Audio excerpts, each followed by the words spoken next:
You are looking at Julian's pronunciation guide, where we look at how to pronounce better some of the most mispronounced words in the world, like this other curious word. But how do you say what you're looking for today?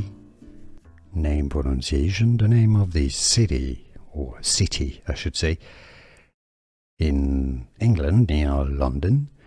The British English pronunciation is as Chelmsford.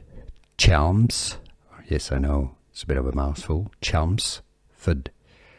Because, in English you don't really pronounce the R, and you pronounce the O here as a schwa, as a sound. Chelmsford, or American English would be Chelmsford.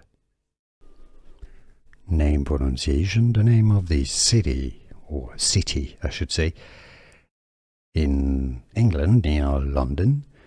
The British English pronunciation is as Chelmsford. Chelms.